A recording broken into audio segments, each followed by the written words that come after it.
With Jerry Jeudy coming off of IR this week, should we be worried about Courtland Sutton and Noah Fant? That and much, much more on tonight's episode of the Football Guys Mailbag Show. Troy, go ahead and start us off here. We've been waiting for Jerry Jeudy to come back since he injured himself in week one. The time is finally here. You're getting worried about Sutton and Fant a little bit.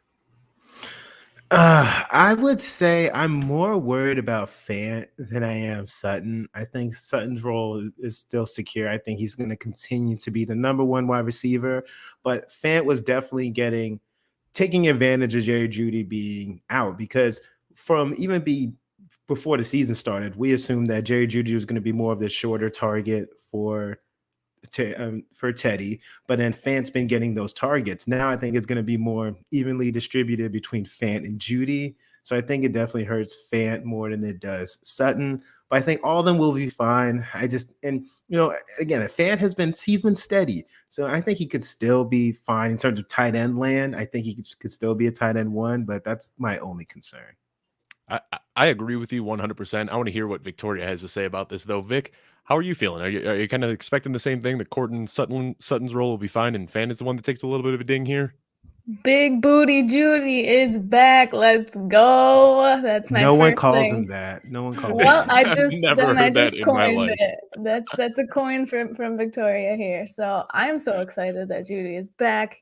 I'm pretty sure he was medically cleared to play last week, but they wanted to keep him out due to not practicing enough. Like, this man needs practice. We're talking about practice. I agree with Troy that it might hurt Fant a little bit more than it will Sutton, but I still think that what we talked about throughout the offseason and in the beginning of the season that Dave kept hitting on was the chemistry between Teddy and Jeudy. So I'm excited for Jeudy to come back because I got him everywhere, but it could hurt Sutton a little bit. I don't think to the point where you're not playing Sutton or anything like that. I still think Teddy can lift these receivers up. He can still support Sutton and Jeudy, but you got to have that expectation that it's going to bump those target shares down quite a bit with Jeudy coming back into the offense. He is just a talent. I mean, Sutton is as well. We love these guys over here at the Mailbag Show, but yeah, it's going to hurt them slightly, but not enough to bump them down where I'm taking them out of my lineups. Yeah, I mean, anybody that has followed me on Twitter or watched any show that I've done or anything knows that I am a hardcore Courtland Sutton fan. So, just emotionally, I don't want to see anything happen to Courtland Sutton. I think that he is going to see a slight tick in his, targets and production. But like Troy already said, they have very different roles. And I think that what Jerry Jeudy's going to do, more of the short intermediate routes, that is going to be a knock on Noah Fant much more than it will be on Sutton. So what we've been seeing from Sutton has been, crazy. When you look at week 2, he had 12 targets. Week 4, he had 8. Week 5, he had 11. Week 6, he had 14 targets. I don't know if we're going to see many 14 target games in Courtland Sutton's future, unfortunately. He's really kind of been sniffing pretty close to wide receiver 1 status. I mean, he's just been balling out with that deep A dot, and he's been doing everything that you want to see from Courtland Sutton. But I think that going forward for the rest of the season, you can kind of clock him in for maybe 7 to 9 targets, a little bit of a ding from what he's been seeing so far. But unfortunately, this does affect Noah Fant. We've been waiting for this Noah Fant breakout for years. He's got all of the metrics and the measurables to be an absolute stud in the NFL. His problem is that he's been on a depth chart where it's really tough to step forward. Now with Jerry Jeudy coming back, I think that's just going to be another issue for him to find his targets and get balls coming his way. Anyway, want to thank everybody for tuning into another episode of the Mailbag Show. Last week, we were missing Troy. The week before, we were missing Victoria. But we got us all back today for the first time in a few weeks. Absolutely love having this crew together. If you haven't already subscribed to the YouTube page, be sure to do that. Footballguys.com/YouTube. You can find this show. You can find the Audible, the Dynasty Newsletter Show, the Dynasty Show, DFS Power Grid, and everything else that Football Guys has to offer, including our short videos, which are coming out almost every single day. I dropped my video on Wednesday morning, so if you wanted to check that out, I did one on Mike Davis. Vic here is doing our Monday night preview, which has been awesome. I go back and watch after the game, and you just hit everything. Like, you nail those calls every single week. So keep it up, Vic. For those single game slate players on Monday night, definitely want to check that out. But we have a lot to get into tonight. Start dropping those questions in the chat so we can get to them at the end of the show. And before we do that, Troy, why don't you let everybody know a little bit about our sponsor? Of course. Well, if you love fantasy football, then listen up. You have to join this NFL season's hottest and easiest daily contest. You can flex on the competition in FanUp's daily flex ball contest to win cash in the hottest brand prizes. It combines the best parts of redraft and best ball formats. There's no salary cap, drafts, waivers. FanUp allows you to pick a new team daily and stack your roster however you like. You can take on your friends every week, so sign up right now. Enter before Thursday night football, Sunday games, and Monday night football each week to win Fan Up bonus prizes from Fanatics. Download the Fan Up app now in the Apple App Store or go to fanup.app. Just be fans. Absolutely. Now let's get right into this. And oh man, our buddy Abe over here, every single week, he's trying to throw something at us to make us sweat a little bit. And today's question from DFS_docket on Twitter: Sam Darnold stinks. Any worries about DJ Moore? Vic, DJ Moore's been producing. Say what you want about Sam Darnold, but he's been putting up numbers. Are you starting to get a little worried though? Because last week was bad. Oh, it was so ugly. Like you kind of reverted back to that New England game when Sam was seeing ghosts, and you're like, okay, so this production was not sustainable. Let's get to his stats though. QB 14 overall in the season. Sure, pumped up by the first couple of weeks. 19 points, 20 points, 25, 33. Last 3 weeks, 9, 16, and then 3 measly points from a quarterback. Imagine if you started Sam in Superflex last week. Sorry about that, y'all. But Sam's got a get-right game against Atlanta. He's got New England, Arizona, Washington, Miami. No one really very scary on that list except for Arizona. But if you were concerned about DJ Moore now, I mean, there's no reason for it right now. You're not going to sell him after these kind of down weeks. He's a wide receiver 1. Best to stick it out, hold, and there's better matchups ahead. And maybe the coaching staff was sitting Sam just to kind of say, hey, buddy, why don't you just hang up those cleats for this week? We'll give it to PJ and you can start over next week. I'm really not worried. I think that they played some bad teams in the beginning of the season. They had obviously 3-0 record, quite similar to Denver. So Sam's numbers and DJ Moore's numbers were propped up by that, but there's not really, they still have good matchups on the horizon. So I'm not worried. Yeah, out of the shadow of Adam Gase, we saw Sam Darnold come out and start this season like an absolute madman on fire, looking like Lamar Jackson out there, just running all over the field, doing crazy things. And that seems that it may have been a little bit of an aberration. But Troy, what do you have to add to this? Are you worried about DJ Moore at all, or is he still just a lock and loaded wide receiver 1 for you? I will say before I get to that, Sam Darnold was leading the league in rushing touchdowns at one point, which is bizarre. Not quarterbacks. The league. No, yeah, the league. Like more than Derrick Henry. That was crazy. But DJ Moore, I am not worried about DJ Moore at all. You know why? What do we love about our wide receivers in fantasy and in the league? You are looking for wide receivers who get a high target share. DJ Moore consistently gets a high target share every single week. Even when Christian McCaffrey comes back, we know that DJ Moore is going to be involved. Robbie Anderson, he's getting targets, but for some reason, him and Sam Darnold cannot get on the same page. You wouldn't even believe that they actually used to be teammates in the New York Jets. They look like they've never met each other every single game because they can never get on the same page. I have no idea what's going on there. But DJ Moore is going to be fine. Again, he's producing. It's not like he's been bad. He's been producing every single week. So even if Sam Darnold stinks, he stinks, but he's getting the ball to DJ Moore. So as long as he's doing that, I'm perfectly fine. So DJ Moore is going to be all right. DJ Moore, he has 2 games with less than 10 targets this year. And that was 8 targets and 7 targets. I mean, are you kidding me? That kind of volume is just, there's no reason to worry. Right. And we see this all the time where, good receivers on bad teams with bad quarterbacks still find a way to produce. I don't think anybody's out here saying that Davis Mills is a great quarterback, but nobody's got a problem starting Brandon Cooks every single week. I mean, up until this year, Allen Robinson made a career out of just producing with terrible quarterback play. So, DJ Moore, he is getting an obscene target share. And Troy, I just want to highlight, because you brought it up, Robbie Anderson, I do not know what is going on with him. I mean, he has been just historically bad. His catch rate, his yards per target. I checked it out yesterday. His yards per target were half of what AJ Green did last year. I mean, like AJ Green was like the poster boy for inefficiency with a lot of volume, and Robbie Anderson is even doing worse than that right now. So and he yeah, just got hopefully they can get on paid. the He same got paid a lot of money at the beginning of the season, and that's don't why I was so understand. high on him. It's oh my god, I'm so frustrated by that. Okay, continue. Son. Yeah, my big article in the offseason was mid-round wide receivers to target, and Courtland Sutton was number 1 on that list, but number 2 was Robbie Anderson, and yikes. I am sorry to anybody that took my advice on that one. Let's go on to the next question. We got this one coming from Tyler Sterling, and Tyler is asking us, Calvin Ridley keeps underperforming. Is he going to turn it around soon? Troy, do you expect Calvin Ridley to turn it around? Is he somebody that you are trying to buy in trades right now?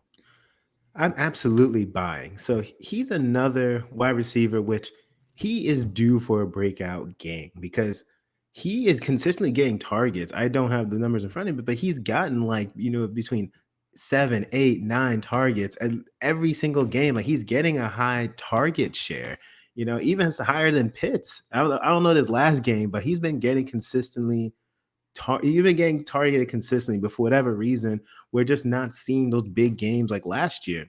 He hasn't had a game over 100 yards this season, which is bizarre for Calvin Ridley because he had a million of those last year.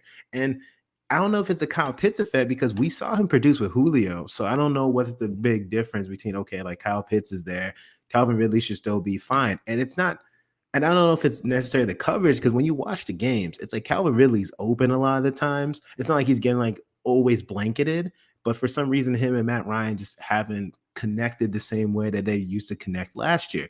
Granted, it's a different offensive system. I don't know if that's part of it, but he's still very involved. So to me, and he did score, last week against the Dolphins. So I think it's a scenario where as long as those games are coming, as long as he gets no targets, there's nothing to worry about with Calvin Ridley. We just got to be a little bit more patient. And this is weird to see him take this step back. So I'm looking at the numbers right now. I pulled the splits for Calvin Ridley in 2020 with Julio Jones and without Julio Jones. With Julio Jones, he saw fewer targets. He was seeing just over 8 targets per game, and he was averaging 87 yards per game. Without Julio Jones, he was averaging 11.3 targets per game and 110 yards. He was averaging 110 yards per game without Julio Jones last year. They played 1, 2, 3, 4, 5, 6, 7 games together, and he hit over 100 yards in all but 2 of those. He was 5 for 7 on 100-yard games without Julio last year. So this isn't making much sense because he's still averaging over 10 targets per game, which is similar to the volume that he saw last year without Julio, and he's just not getting it done. So, Vic, what are you doing with Calvin Ridley? Are you expecting him to turn it around, or is this guy just kind of regressing and taking a step back this year? I get a little scared answering this because, as you already said, with the splits without Julio last year was still really, really good. And he was getting double-digit targets without Julio in those games. And as Troy already mentioned, he's getting targets this year, but he's faced already Tampa Bay, Washington, Miami, not like the greatest of passing defenses, and still, like we already mentioned, hasn't topped 80 yards or 20 fantasy points yet this season. For where you drafted him, you're very disappointed. And excluding that donut game he had last year, he only had 2 games under 15 PPR points last season. Like it just, I don't know, as Troy already mentioned, is it the new coaching staff, the new OC? I'm just not sure he's going to turn it around if he's got Cordell Patterson that emerged. He's got Kyle Pitts that's starting to get those targets and figuring it out. Last 2 weeks exploded in those games for fantasy. I don't know if he's going to turn it around, and I'm looking to hold right now if I have him, but I don't know if I'm necessarily going after him. His schedule coming up has some favorable matchups. I mean, Dallas in week 10, Jacksonville in week 12, Tampa Bay again in week 13, but there's nothing that jumps out of the page where I'm like, oh, he's got a crazy playoff schedule or anything like that. So I don't know. I don't know what it is this season, but he's just not the same. So I'm glad that you mentioned the new coaching staff because that's something that a lot of people don't really think about. You just think, hey, Calvin Ridley was good the last 2 years. He'll be good again this year, and you don't really think too much of it. But his role in the office has changed, or in the offense has changed quite a bit. It seemed like last year, every time Calvin Ridley was making a catch, it was way downfield. He was on an island by himself, picking up yards after the catch. And I'm looking at it right now. In 2019, he averaged 13.4 average yards per target. So he was on average getting targeted 13.4 yards down the field. That went up in 2020 to 14.3. So last year, his average depth of target was 14.3 yards. This year, it is 10 yards downfield. So that is a pretty substantial change. You've got Arthur Smith in there running a new offense, and it looks like they're utilizing Calvin Ridley a little bit differently. His strength, he's not somebody that's going to, catch those contested balls across the middle of the field and break off a ton of yards. I mean, he's kind of a speedier guy that relies on getting wide open and his crispy route running. So this is kind of weird to see this role change right here. If anything, though, I'd say that the development we're seeing from Kyle Pitts right now. I mean, that man is turning into a bona fide superstar, like right before our eyes. So hopefully, as he keeps getting better and better, that'll take some pressure off of Calvin Ridley. But I'm kind of with you, Victoria. I'm kind of nervous to say, like, yeah, he's a buy low because we're not seeing a lot of indicators outside of targets that he's going to bounce back. So, Troy, do you have anything else to add before we move on to the next one here? Nah, I'm saying buy low still. Buy low and Calvin Ridley, because this is going to be the cheapest that he's going to be. I will say that. That's true. That's true. That's a very good point. I mean, there's obviously some risk baked in there, but we know the upside. I mean, in the offseason, I had a list of 6 guys that I said could realistically finish as wide receiver 1.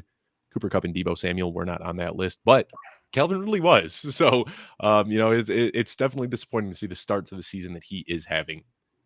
All right, on to the next question from our friend Kevin on Twitter, FFGrinder. He is saying, if your team really didn't need Boston Scott, but the team you're playing against desperately does, would you burn your high waiver wire pick to get him and play keep away? So we got a little bit of game theory here, a little bit of sabotage, not so much trying to help your team, but hurt your opponents. Victoria, how do you feel about this? I think I'm all about it if it's not Boston Scott, to be very honest. I personally did this to my league mates 2 weeks ago when we were picking up, Darrell Williams, Khalil Herbert. They had good matchups. They're definitely taking over for their respective teams because of injuries. The Eagles do have a good matchup, but they're just not looking in sync right now. They're just not looking great. Gainwell seems to have the upper hand in that more value, though. I looked over at footballguys.com at our amazing valuable tools to compare the 2 running backs. So make sure you check those out: snap counts, target share. If you compare the 2 in week 7 last week in Miles Sanders' absence, Gainwell was better in snap percentage and target share. He outsnapped Scott 51% to 33. He out-targeted him 8 targets. Boston Scott only had 2. The only metric Scott was better in was he had 1 extra red zone touch, and he had 7 rushes to Gainwell's 5 rushes and a touchdown. So it's too close for me. I think that everyone's been touting Gainwell. So, it seems to happen in the fantasy community. Everyone's like, get Gainwell off waivers. And then Scott's going to have the big game this week. I just feel like that does tend to happen, but I'm not going to burn my high waiver pick on Boston Scott just for this week. How much is he really going to help your opponent out? I'm not really sure. Yeah. In theory, I love this, and I do it often. Last week, I was perfectly set with my starting lineup, but I still picked up Devonta Freeman because my opponent needed a running back, and I didn't want to play against Devonta Freeman. So, that's a guy who's going to have a lead role, and we were expecting a big game out of him. So, in theory, I like this, but actively doing it with Boston Scott, I don't know if Boston Scott's the guy that you want to do. Troy, how do you feel about this? Would you be wasting a high waiver wire on Boston Scott, or are you saving that for something bigger? Yeah, I'm with you guys. If it was any other asset, I would, in terms of a valuable asset, right? But with Boston Scott, we don't know his role, right? He's not the immediate backup to Miles Sanders, right? So, and I think this would be better if it was if you're in the league with Fab. So for anyone who's in this kind of similar predicament, but Fab, yeah, I would spend a little bit of Fab to play keep away. But with my number 1 waiver, that's like a lotto ticket. I'm saving that for a lotto ticket that's going to be a game changer. Boston Scott is not going to be it. They have a good matchup this week, Detroit. And you want to play your running backs against Detroit. It's just, I think Kenny Gainwell is going to be the better play, obviously, than Boston Scott. So I say I can't do it.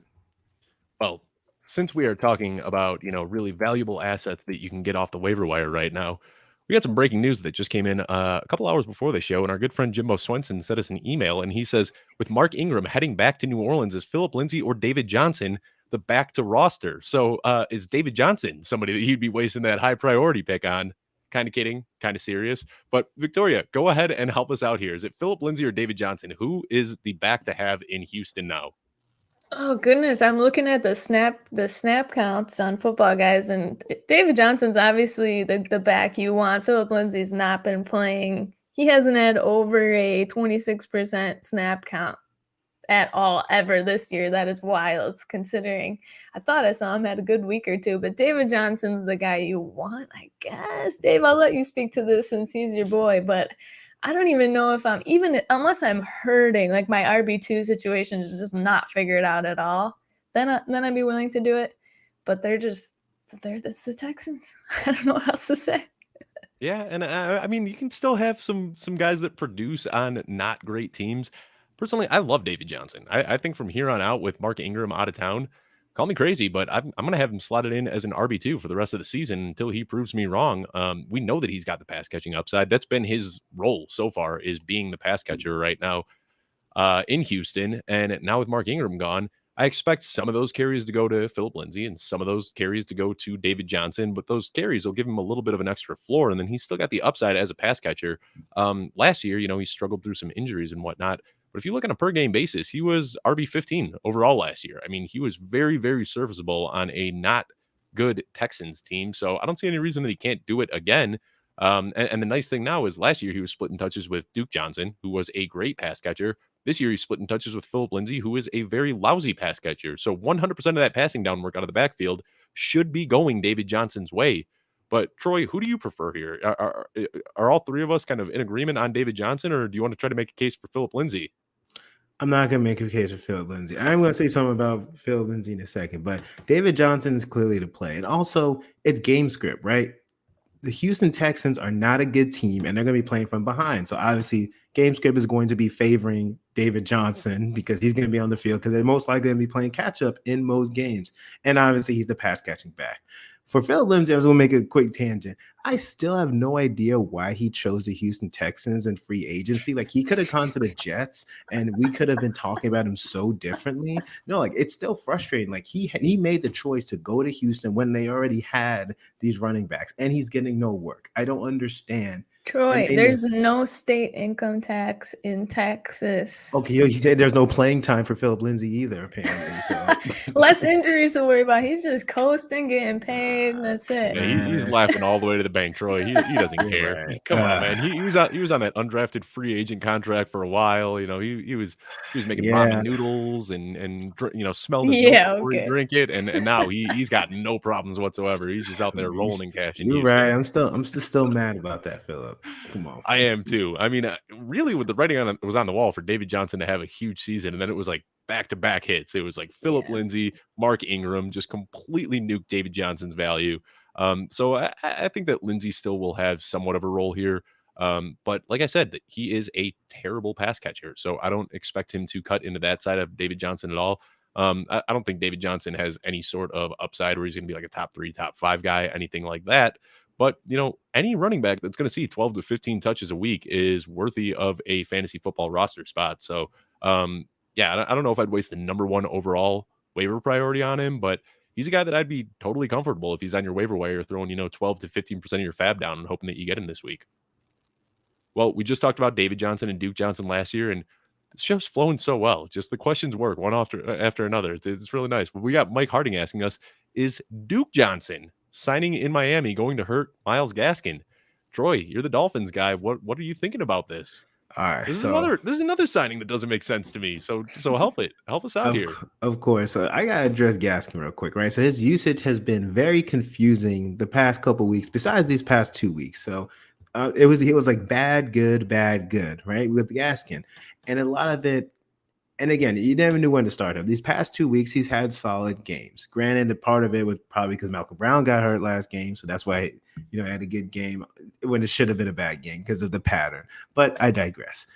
I don't believe that Duke Johnson is an immediate threat to Gaskin. I think what happened was in the Jags game, right? So the Jags game, he was getting all the opportunities, right? He had a bad game, but in that Jags game, his last quote-unquote bad game, he couldn't catch for whatever reason. Like, he just forgot how to catch, and then he just kept making mistakes. And I think that's when Flores pulled him and started using the other backs more. So as long as, and then against Atlanta, he was doing everything right. Like he scored, he was catching. So I think that, the Flores goes with more of a hot hand approach. So for what I've seen this season and recently, he goes whatever's hot. Like Salvin Ahmed, if he's doing well, he keeps him in the game as well. So I think in Duke Johnson, there's a reason why he hasn't been signed, right? There's a lot of Duke Johnson truthers out there, but clearly, the NFL doesn't think he's as good as everybody on Twitter apparently thinks, right? So he's signed to the practice squad. I think he's going to be a role player. He's going to be filling in for Malcolm Brown. He'll get some snaps, but Gaskin is still going to be the back you want to own. They get a tough matchup this week against Buffalo. Game script, Buffalo should blow the Dolphins out of the water. So that's going to favor Gaskin because, again, Duke Johnson just got with the sabotage jinx. Is that what you're going for, Troy? No, I'm not. Look, I'm telling y'all, it's gonna happen, y'all. It's going to happen. Look, I'm not. If you're a betting man, please do not bet on the Dolphins. I don't want you to waste your money. Okay, so that's all I'm saying.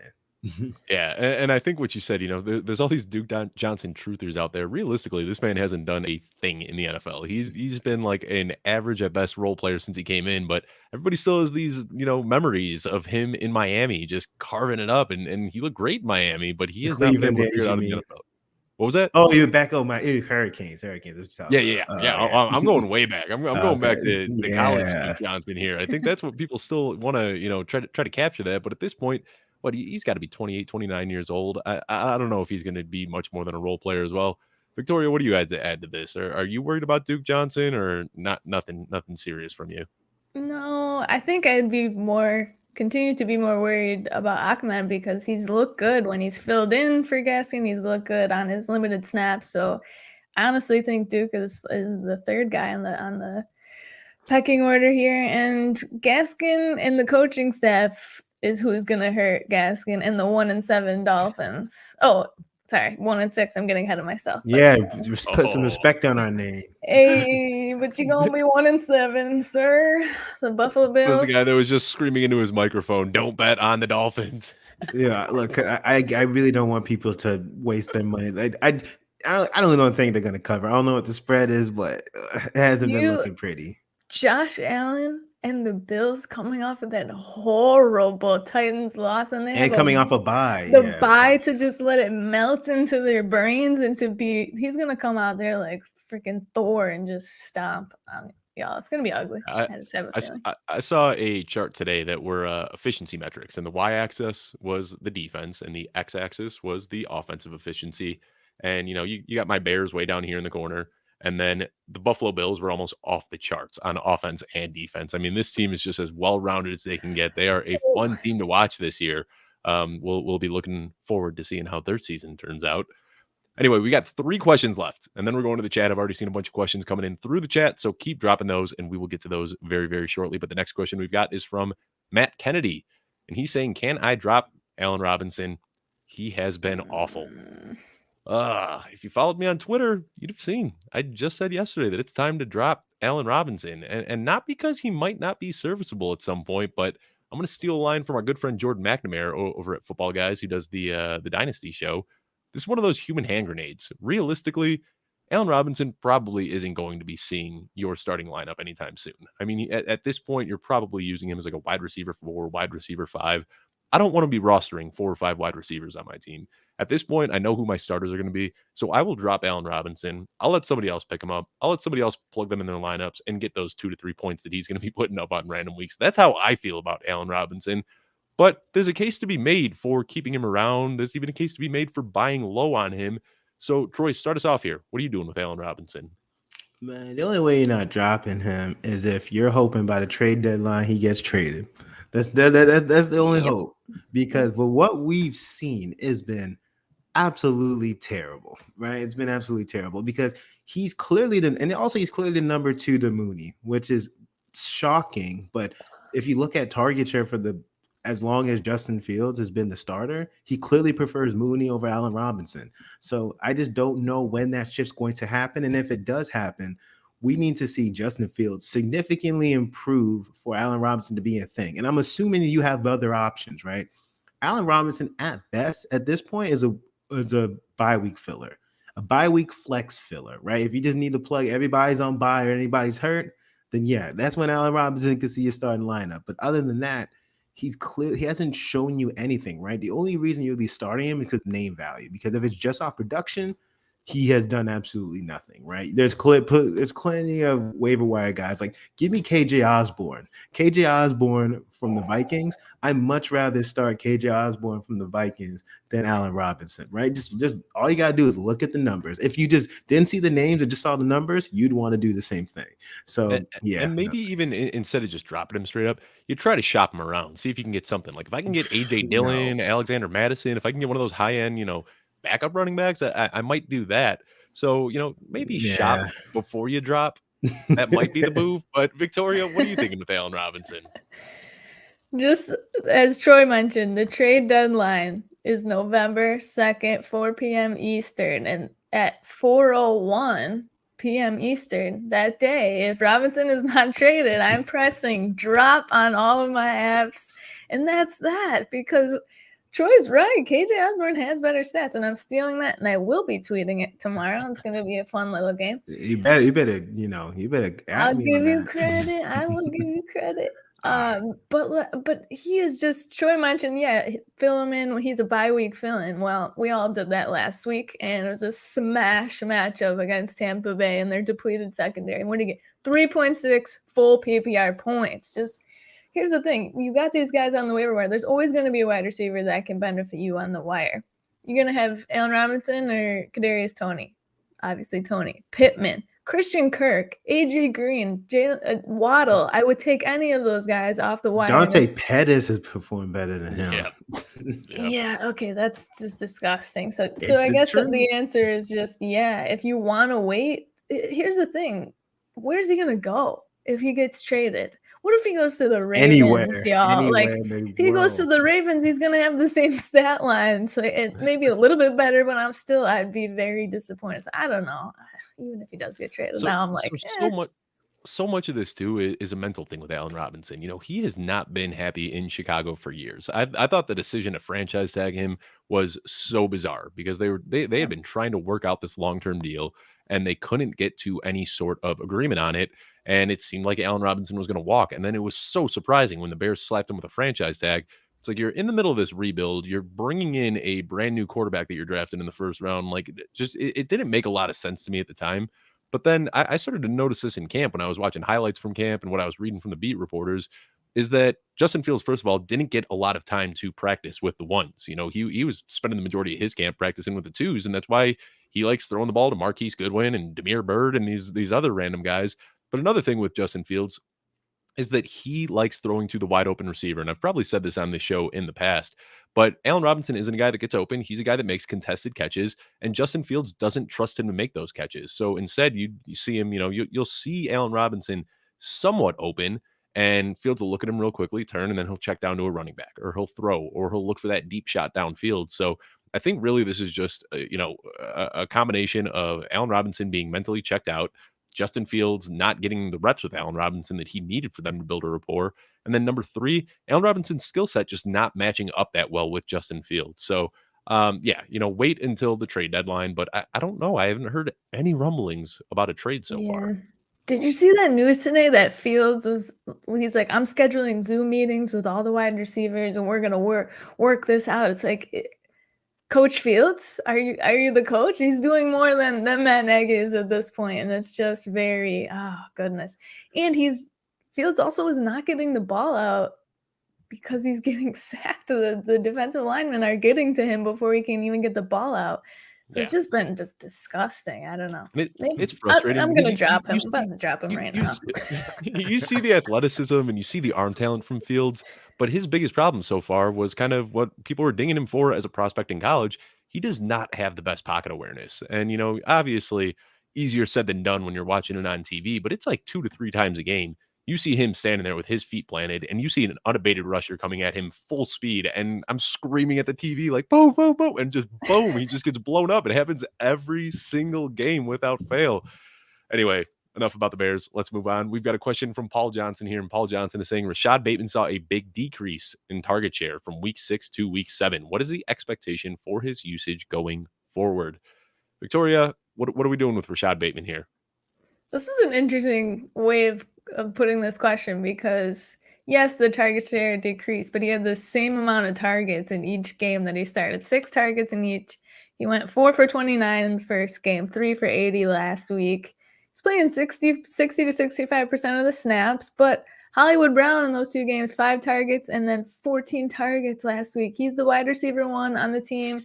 Then it's likely Mark Andrews. So as much talent as Bateman has, as much as we love him, he's likely this third option on the team on a run-first offense. So if you weren't excited about Sammy Watkins for your fantasy team, how can you be 5-10 times more excited for Rashad Bateman? I think it's that rookie love we sometimes get caught up in. I'm guilty of it. I drafted Trey Sermon on many teams, and well, he's not on my teams anymore. So, I mean, he might be a nice fill-in. He's fine. He has a decent floor, but again, the floor is the same as Watkins was in my opinion. So, in terms of the expectation for his usage going forward, third target on the team, he's probably going to do the same things that he's had on average the last 2 weeks. Yeah, last year was such an anomaly, and I feel like it kind of really screwed up our process going into the season. Normally, you don't want to rely on on rookies too much, and last year, it's like every rookie that came in the first 4 rounds was somehow a valuable fantasy asset last year. So this year, we were just like, Wild. cool, all right, draft up rookies, and kind of came crashing back down to earth with the reality of rookies in the NFL. But Troy, how are you feeling about Rashad Bateman? Is he somebody that you think is worth stashing in a redraft league? I think he's worth stashing. I agree with Victoria in terms of he's going to be the third option, but I think it was interesting to see how he was used between like week 6 and week 7. So week 6, the Ravens blew out the Chargers, and that's when we saw him get a higher target share. Maybe they're just, testing him out and just trying to get his feet wet because they had such a big lead. But in week 7, when they got, I guess they had to play catch up against the Cincinnati Bengals, Lamar went to, Hollywood Brown, Mark Andrews, his more reliable guys, and he wasn't really looking at Bateman. So maybe obviously it's only his second game, so I find that's interesting. Will game script be a determining factor in terms of how he's used going forward? Who knows? But I think it's more of a scenario of I just don't see him passing either Andrews or Hollywood in terms of targets. So I think he's going to be a fine flex play. He's going to be a bye week fill-in, but he tied Marquise Brown last week in terms of yards. So him and Marquise Brown both had 80 yards. It's just Marquise Brown had the touchdown and he had more targets. So I found that interesting. Yeah, and I mean, I think the big thing was that we kind of expected both of these guys to be like wide receiver 2, wide receiver 3, but Marquise Brown has stepped up. He's the wide receiver 6 on the year right now. He is absolutely crushing it, doing things that I certainly didn't expect, and a lot of analysts didn't Nobody expect. did. No one Yeah, expected nobody. this. I mean, some of the smartest minds I saw out there were saying, "You fade Marquise Brown. There's no chance that they're going to pass enough to support him." Marquise Brown is just out here making these circus catches and touchdowns like almost every single week. He has 12 touchdowns in his last 13 games. If you go back to last season, That's I mean, what he's doing nuts. is just crazy. So with him getting fed the way that he is and really developing into a very, very, very good receiver, I just don't think there's going to be nearly enough to go around to make Rashad Bateman, fantasy worthy at all. And he's one of those guys that between now and the end of the fantasy football season, he's probably going to be on everybody's roster. Everyone's going to pick him up, drop him, pick him up, drop him. He's one of those guys that's really tantalizing, but I just don't think he's really going to be able to put it together this year, unfortunately. Anyway, on to our last question. And then after this question, we will go to all of these questions that I see popping up in the chat. This question, though, is from Rob Shelton. And he is saying, is it a good idea to stash Deshaun Watson? Victoria, start us off here. Is he somebody that you're going out of your way to pick up in some leagues? If you have the room for him, I say to do it. Speaking, of course, solely on benefiting your fantasy teams, obviously I'm not going to comment on the other issues this question carries, but if you can hold him this week, like we said, until that trade deadline next Tuesday, at least you'll know very, very soon, and you can drop him if nothing comes to fruition. If he's not traded, you can immediately drop him. But you can't deny this guy's talent. Quarterback 4, quarterback 5 finishes overall the last 3 years. Of course, he's got the talent. He has the volume. He's going to be likely on another, if he gets traded, likely on another bad team that will still need to be throwing to catch up. So the value's there. Was that a dig I heard at the Dolphins? Is that what you were doing there, Victoria? Oh yeah. Another bad team that's going to need to throw a lot. It just comes out. I didn't even mean it that time, but it's all circulating up here is my smack talk. I mean, yeah, I picked him up in a couple of leagues that I had room on my bench, and I'm just gonna drop him for a running back or wide receiver if it doesn't come to fruition. So it's not a bad move. Yeah. What are you doing with Deshaun Watson, Troy? So I think Victoria made a very good point about the trade deadline, right? So after the trade deadline, if he hasn't been traded, he's obviously can't be traded. And Houston's already made it clear that he's not going to be playing for the Houston Texans. So at that point, you don't want, there's no point of having him on your team because he's not going to play. But it's a good time to put him on your bench now and just see what happens, right? Because even if you have someone like Josh Allen, right, who's clearly already had his bye, and most likely you're not gonna play Deshaun Watson over someone like Josh Allen, but it's more about playing keep away, right? Because if he gets traded, you don't want the team you're facing to have him. So if you're going, I think a keep away strategy would be good if you have a roster spot, right? Like don't drop anyone super valuable for him, but I think it'd be a good idea just to see. But trade deadline obviously extremely important. Once it passes, if he's not traded, you can feel free to drop him. And this is one QB leagues that we're talking about, one QB redraft. Yeah. Right. And I feel like the league format is so important here because like in a super flex league, he probably should have been rostered since week 1. I mean, you're holding on to him and hoping if you've got deep benches, that's what you were hoping for is that he'd be able to come back and play. In a 1 QB league, though, I don't know if I'm really going out of my way unless I've got very deep benches. You know, if you're playing on like 10 plus spots on your bench, then pick up Deshaun Watson. But if you're in a league where you've only got, 5 to 7 bench spots, I don't know if I can really justify that because it's so easy to stream quarterbacks there that even if he does come back and gets up to speed with a new team quickly and, is able to put up like top 5 numbers, are you really getting that much of an advantage over a guy that's going to be the QB7, QB8 or something like that? I just don't know if the benefit is really there in a single QB league. I personally, just my strategy in playing fantasy football, I don't like having 2 quarterbacks. I feel like it's clogging up a roster. I'd much rather have my one quarterback that I'm happy with, stick with him throughout the season and not have to drop, a high end backup running back or, something like that. So, I think if it's a deep league, 2 QB league, absolutely. But if you're in a league with shallow benches and 10 teams, I don't think you should be really running to pick up Deshaun Watson yet. Anyway, Troy, before we get to these chat questions, I'll start combing through these. Let everybody know why they need to sign up for the Footballguys newsletter. Absolutely. Well, you need to sign up for the Footballguys daily email update. If you aren't already, every day Joe Bryant will bring you all the latest from Footballguys, the news, transactions, rumors, and all the articles and shows from Footballguys staff. So make sure you sign up today. Absolutely. I hope you guys have all signed up for that by now. I mean, you're getting some great content every single day. It's the best. It is really awesome. 2 minutes, you're done. You're all up to date. You got an advantage over your league mates. Done. Do it. Piece of cake. Let's go to this first question. This one comes in from YouTube. Gem City Gridiron is saying, I am going for it all. I'm trying to get the dynasty crown. I'm currently 7-0, and I made a move for Darell Henderson. I traded away a 2022 second-round pick, Amon-Ra St. Brown, and Dawson Knox for Darell Henderson and a late 2020 second pick. What do you think? First of all, before we get into analyzing this, I'll say you just kind of cancel out the 2 second-round picks because what's the difference between a mid-second-round pick and a late second-round pick? I mean, you're at. So pretty much what we're looking at here is Darell Henderson for Amon-Ra St. Brown and Dawson Knox. Troy, start us off. What do you think about this trade? Oh, yeah, and I do that in a heartbeat. If you're trying to win the chip, you're 7-0. Amon-Ra St. Brown, he was not. What's shocking is he was involved like for so many weeks. He did absolutely nothing, and he's not a game changer.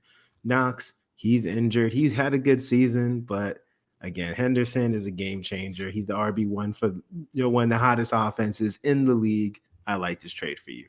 Yeah, this trade sounds like a little bit of a humble brag for me. I mean, congratulations on making an awesome trade and getting yourself an RB1 when you're winning 7-0 right now. I mean, congratulations. If everything goes as planned, you should get that dynasty crown that you were looking for this year. Let's go to the next question. This one is from Holden Longacre, and he's saying, do I trade away Aaron Rodgers and Jamaal Williams for Patrick Mahomes in a non-PPR league?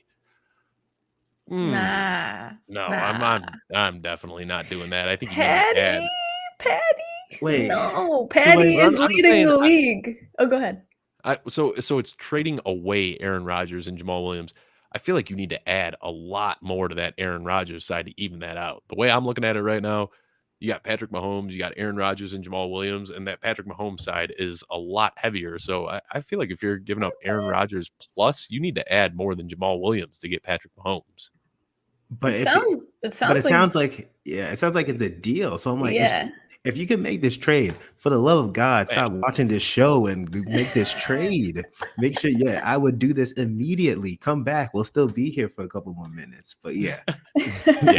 So I think we're all in the same. Yeah. I mean, if you're asking if you should send the offer, sure, but it's probably going to get denied. But if you're sitting on that offer right now, definitely take that one. He's worried. Holden Longacre is worried because Patty Mahomes leads the league in interceptions. It don't matter. He'll bounce back. He'll be fine. I see somebody follows Dov climbing here, huh?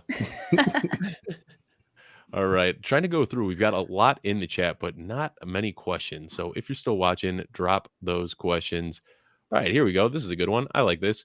Do you guys like Joe Mixon or Darell Henderson more for the rest of the season in full PPR? What a great question. I feel like we've been talking about this one for quite some time. Victoria over here is disgusted by the thought of it. So who do you prefer, Victoria? Tell us why you have such strong feelings on this one. I'm just sick of seeing Joe Mixon's name. I'm just kidding. I just said that because I knew it would upset you, Dave. That's your boy. Give me Darell Henderson here. Dude's on a tear. Of course, he let us down a little bit last week, but that was just some weird game script against the Lions in that revenge game. But give me Darell. He has just popped. I'm gonna bring up my numbers here, Troy. You can give your answer here, but I'm pretty sure Darell's was crushing it relative to his ADP. Let me check this.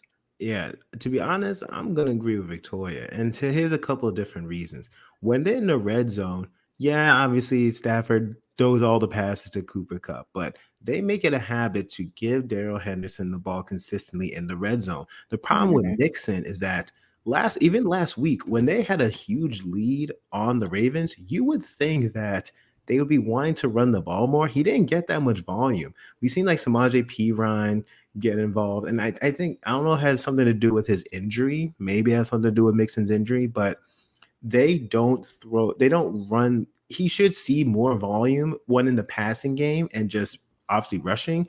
And we haven't seen Mixon. We haven't seen him. We haven't seen him be that running back like he was like in the first game when he was like a workhorse. We're like, oh my God, if he could be like that all season, he's going to be a superstar. And I think it has something to do with the injury. We didn't get to see that. So for right now, Henderson's getting opportunity. Sony Michel's barely seeing the field when Darell Henderson's there. So give me Darell.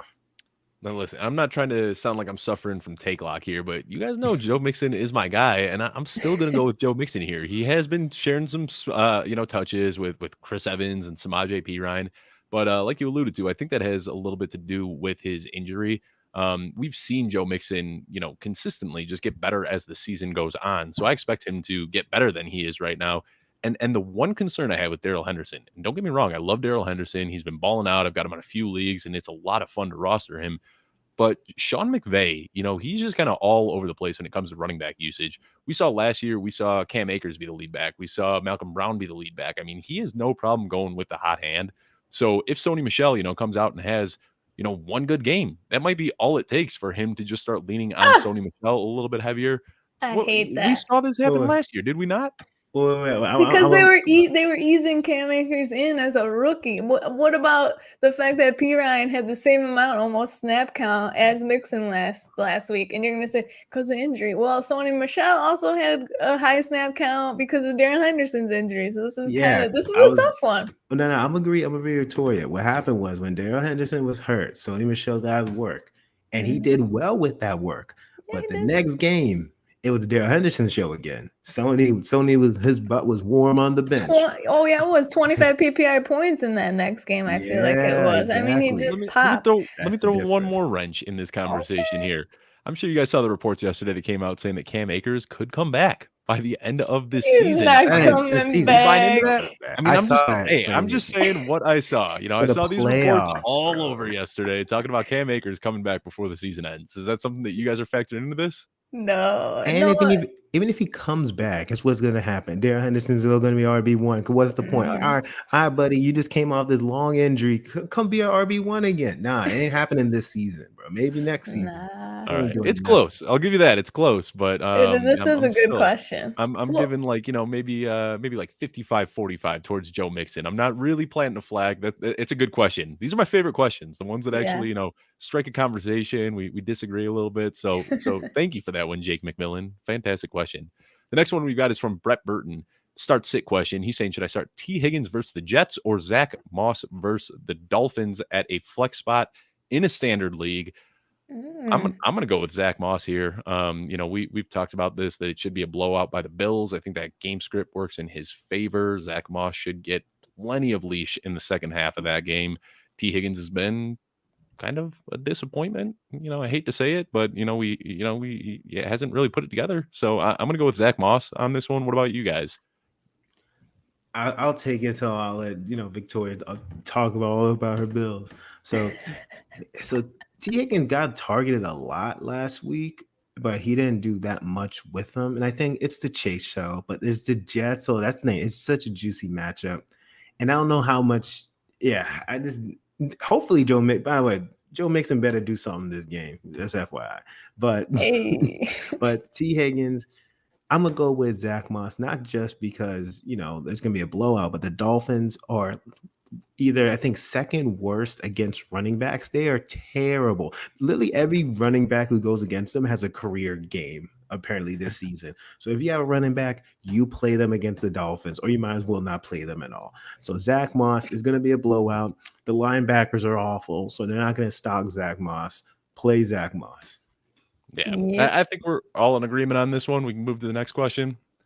Yeah, but I just want to point out that Troy said that weeks ago. Play your running backs against the Miami Dolphins. I've been saying that for a long time. I hope people listen to me.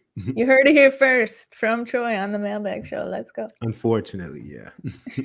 we got a question here, Vic. This one is just for me and you. Troy's going to sit this one out here, and this is from our friend Dave in Toronto, and he's saying, my question is for Dave and Vic. How does it feel to work with someone as famous as Troy? I mean, I'm just in awe every single day. Like, you can just see the celebrity just oozing off the screen right now. Anyway, it's funny. Dave and speaking of dripping, I am dripping in sweat just from being in Troy's presence. Gosh, it is so exciting. I hate you guys so much. And shout out to Dave. Dave and I talk all the time, man. Dave was one of my first people who followed me and always hyped me up. So shout out to Dave. And I hate him. I hate him for this question. Dave is great. But Dave's good people. He's a Bills fan. I mean, what's not to like? He would come up right after the Bills topic. Okay, we can move on. All right, we'll move on to the next one. And we got a question from Brandon Cruz saying, what can you get for Christian McCaffrey? And what do you think of Kadarius Toney? So we got a two-parter here. Somebody asked me this question on Twitter today. They said, what can you get for Christian McCaffrey? And I'll give you guys my take, because I thought about this one for a long time before answering. And I said that I am valuing Christian McCaffrey as a low-end RB1. Now, I know that sounds crazy, but, we saw him get injured twice last year. We see him getting injured now. We know what his upside is. I mean, his upside is one of the best fantasy football players of all time, not even exaggerating there. But with him suffering consistent injuries for 2 years straight now, I don't think that they're going to take the starting job for him at all. But when he comes back, it wouldn't surprise me if they do start to limit his reps, because this is now 3 injuries since the start of last season. So, as much as I love him, love the upside, I'm looking at one of the top 5 wide receivers or a low end running back one, maybe Travis Kelce or Darren Waller in the mix. But that's kind of where I'm valuing him. I don't really have him as that, elite number 1 overall player at this point. What do you guys think? Victoria? I don't have much to add to that. That was super good analysis. And I know you do love your boy Kadarius Toney. I will inch into that part of the question too, because you were tweeting all about him. You weren't selling Toney for anything, not anything less than a top player in fantasy. And then I said, okay, I didn't watch the Giants game when he broke out, but I went back and watched those highlights. Holy moly. He was electric. He cuts. He was catching contested catch. I mean, he was incredible. So, I mean, I've got him. I picked him up after that. Everywhere I could. I think I only have him. I only don't have him on one roster, and I really hope we get to see him play Kansas City this week. Yeah, I mean, dare I say it, but there were almost shades of a young Odell Beckham Jr. out there. I mean, he looked phenomenal. And the other thing is, in that game, with his big breakout game, his target share was almost 50%. He saw a higher target share in that game than any wide receiver has seen so far this season in the NFL. And then next week he came out and the first 3 targets went right to Kadarius Toney. So I think they've got plans to make him the guy. And yeah, I tweeted that out today where I said that I'm pretty much valuing him as a top 20 player. That doesn't mean that I think he's going to be a top 20 player, but with his upside, you're going to have to pry him from my cold, dead hands. I do not want to trade any of my Kadarius Toney shares because I think this could be one of those league winning lottery tickets that you just stash on your bench and hope that he pops. All right, we've only got a few minutes left and we do have some questions, so let's run through these. Abe, dropping Justin Fields doesn't do enough justice. What's a better way to unroster him? That's not funny, Abe. We'll move on to the next one. Just drop him. We know he's terrible at this point. I like Robert Page's question here. Yes, Robert Page, half PPR, picked up Gainwell on waivers. Is he a solid play this week with the other running back options being Darell Henderson, locked in starter, obviously, Chuba Hubbard, or Zach Moss? So pretty much what we're looking at. Kenny Gainwell, Chuba Hubbard, or Zach Moss. Troy, who are you starting out of these 3? I'm playing Hubbard and Zach Moss over Gainwell. Because look, even before the Sanders injury, Sanders wasn't doing anything all season. Kenny Gainwell wasn't doing anything all season. And yes, Kenny Gainwell's the RB1, but I don't want the RB1 on a team that hasn't been doing anything all season. Give me the guys that have a better matchup and are, have been actually performing decently well, consistently. These are all good matchups. So Gainwell against Detroit, Hubbard against Atlanta, Moss against Miami. Still. I'm with you. I'd go Hubbard, I think, for your second running back. Yeah, and let me point out one quick nugget about Hubbard here that I pulled up yesterday. He's averaging 20.3 touches per game in the 4 games that he started for Christian McCaffrey. The only running backs that have seen more than 20.3 touches per game, Derrick Henry, Alvin Kamara, Dalvin Cook, Christian McCaffrey, and Najee Harris. So Chuba, he hasn't found the end zone. He's been struggling in that aspect, but his workload is massive. So plug him in because he is due for an absolute boom game, and it could happen this week. I'm doing Henderson and Chuba Hubbard out of this bunch. Let's see what else we got here. Someone dropped Claypool in a PPR league. Would you drop Allen Robinson or T.Y. Hilton for him? Hey, Rob. Yeah, we're dropping A-Rob. I see us all nodding here. We are all dropping A-Rob for Chase Claypool. Go submit that claim right away. Next question is from Andrew, and he's saying, I'm struggling this week. What are your thoughts on Rodgers in Arizona with a healthy chunk of his receivers being out? My other option is Sam Darnold in Atlanta this weekend.